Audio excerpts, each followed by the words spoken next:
সিলেটের দক্ষিণ সুরমা উপজেলার মোগলাবাজার থানাধীন রিসেন্ট পার্ক ও রিসোর্টের অসামাজিক কার্যকলাপের দায়ে ১৬ জন স্কুল কলেজের ছাত্রছাত্রীকে আটক করেছে স্থানীয় বাসিন্দারা। এই ঘটনায় বিক্ষুব্ধ জনতা রিসোর্টটিতে ব্যাপক ভাঙচুর করে কয়েকটি কক্ষে আগুন ধরিয়ে দেয়। রিসেন্ট পার্ক ঘেরাও করে শিক্ষার্থীদের আটক করেন দক্ষিণ সুরমার সিলমা এলাকার লোকজন। পরবর্তীতে তাদের পরিবারের জিম্মায় ৮ জনকে ছেড়ে দেওয়া হয়।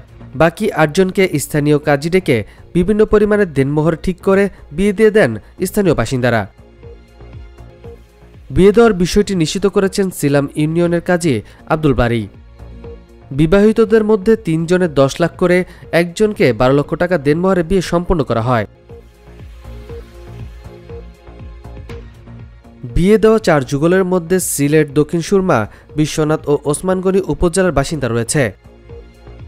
স্থানীয় সূত্রে জানা যায়, দক্ষিণ সুরমা উপজেলার সিলাম এলাকায় রিসেন্ট পার্ক অ্যান্ড রিসোর্ট উদ্বোধন হওয়ার পর থেকেই অসামাজিক কার্যকলাপ সংঘটিত হওয়ার অভিযোগ করেছেন স্থানীয় বাসিন্দারা। নামে পার্ক হলেও এখানে তরুণ তরুণীরা অবৈধ মেলামেশায় লিপ্ত থাকেন।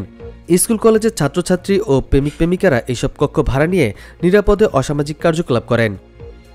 দুপুর ২টার দিকে স্থানীয় বাসিন্দারা এসে পার্কে হানা দিয়ে তাদের কক্ষের ভেতরে আটক করেন। এই ঘটনার খবর সামাজিক যোগাযোগ মাধ্যমে ছড়িয়ে পড়লে মানুষের মধ্যে উত্তেজনা ছড়িয়ে পড়ে।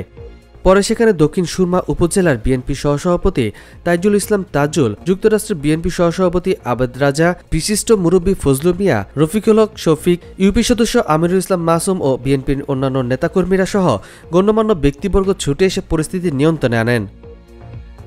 ওই শিক্ষার্থীদের অভিভাবকদের ডেকে বিয়ের ব্যবস্থা করেন। দক্ষিণ সুরমা উপজেলার বিএনপি সহসভাপতি তাইজুল ইসলাম তাজুল বলেন, আমরা খবর পেয়ে মুরব্বিয়ানদের নিয়ে ঘটনাস্থলে পৌঁছে পরিস্থিতি নিয়ন্ত্রণে আনি।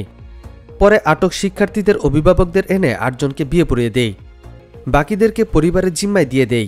আমার মনে হয় ৪ জন চলে গেছে, আর ৮টা ছেলে ৮টা মেয়ে আমরা অবস্থান করছে এখানে এসে পাইলাম। তারা এখানে রুমের মধ্যে আটকানো।